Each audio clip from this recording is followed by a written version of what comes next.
O presidente do Senado, Rodrigo Pacheco, voltou a defender a criação de mandatos para ministros do Supremo Tribunal Federal. O projeto, que é discutido no Congresso, ainda prevê uma nova idade mínima para os ministros. Confira a reportagem de Bruno Pinheiro.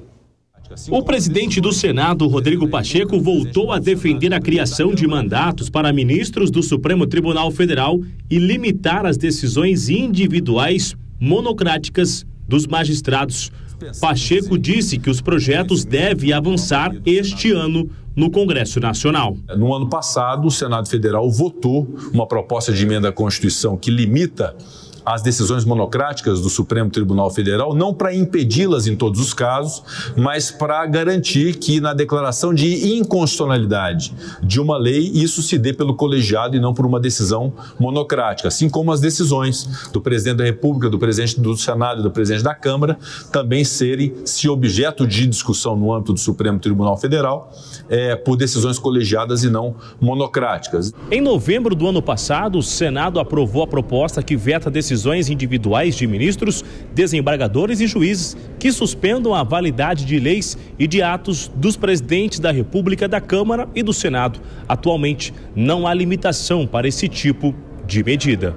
A matéria agora aguarda uma decisão da Câmara dos Deputados, o que não será tarefa fácil para os patrocinadores da pauta no Congresso.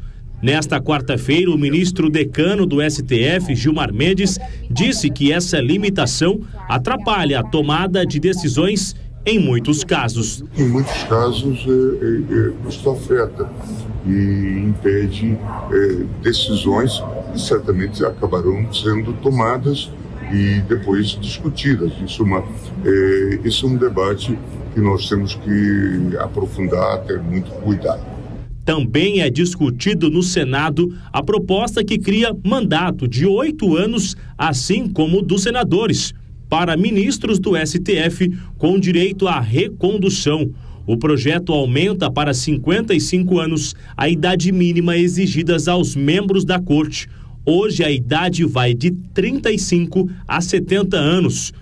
Para o presidente Rodrigo Pacheco, a medida é absolutamente honesta. Uma medida absolutamente honesta, sob o ponto de vista da discussão, defendida inclusive por inúmeros juristas, inclusive muitos ex-ministros do Supremo Tribunal Federal, que defenderam essa tese, que também foi objeto, inclusive, de um compromisso que fiz daquela tribuna quando fui candidato à reeleição, à recondução na presidência do Senado, dizendo que o nosso papel é de legislar e isso, obviamente, quando se fala legislar, diz respeito às leis, às normas e às alterações constitucionais que interessam a todo o país, são definidas nesta Casa e na Câmara dos Deputados, sem nenhum tipo de enfrentamento ou de acirramento com nenhum outro poder.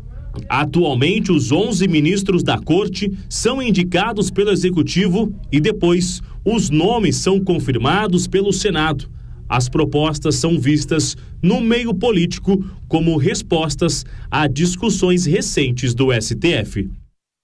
Dora Kramer, parece um déjà vu. A gente já viu essa discussão no ano passado e no fim aí dessa fala ele diz que não tem revanchismo em relação ao Supremo, mas qual seria a intenção do presidente do Senado de novo insistir nesse assunto? Exatamente atender uma demanda dos seus pares, tá certo? Existe essa demanda porque existe essa necessidade de dar a resposta, visto que essa história de mandato tem alguma urgência para o país, essa coisa? Não. Agora, isso aí, como você fala de déjà vu, você fala muito bem, sabe, Thiago? Porque, não sei se você está lembrado, quando a última vez que o Congresso mexeu nessa coisa de mandato do Supremo, foi também num ambiente conflagrado. Foi lá na época da Dilma, quando o Congresso estava aqui com a presidente, e aí aprovou a tal da PEC da Bengala, sim, que era o seguinte, mudar de 70 para 75 anos, né, a idade limite para o ministro. Por quê? Para dificultar, para não dar a ela a chance de novas nomeações. Ora, tá, pode ter sido acertado tal, mas que foi num ambiente de resposta, sabe? E, portanto, de revanchismo, não há nenhuma dúvida. E isso se repete agora. Não acho correto, não é o melhor jeito. Eu acho que o ministro Gilmar Mendes não deve estar botando muita fé na continuidade, que você vê que ele tão veemente, né, estava calminho ali na reação, realmente precisamos ter cuidado, não é bem o estilo do ministro Gilmar. Eu acho que com tanta coisa na pauta urgente do Congresso, acho difícil isso andar, mas a posição do senador Pacheco responde a uma demanda interna do Senado. Kobayashi, a gente podia chamar isso de PEC da bengala reversa, né?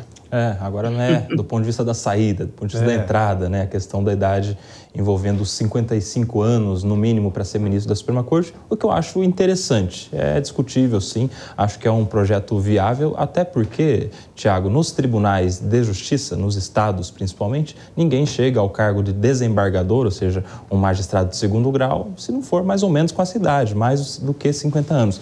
Inclusive os indicados pela advocacia e pelo Ministério Público pelas vagas do 5º Constitucional. Eles falam, inclusive, isso, que não pode um advogado ou alguém de fora do judiciário entrar em uma vaga de magistrado de segundo grau quando os juízes de carreira não chegam a esse cargo com pelo menos uns 50 anos de idade, 50 e poucos anos. Então, natural também que a mesma lógica se aplique na Suprema Corte, que é a corte máxima do judiciário brasileiro. Um projeto interessante, discutível. O que eu não acho legal é a ideia de mandato fixo, com a ideia de tantos anos para um mandato de ministro do Supremo Tribunal Federal, com idade do jeito que está hoje. Até porque o ministro ele precisa ter a garantia de que ele vai ficar lá para o fim da vida. Ele não pode ter expectativa sobre o que fazer depois que sair da corte.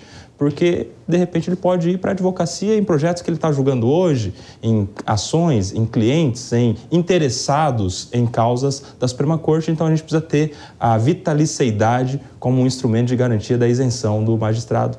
Acho que aí mandato não seria bom.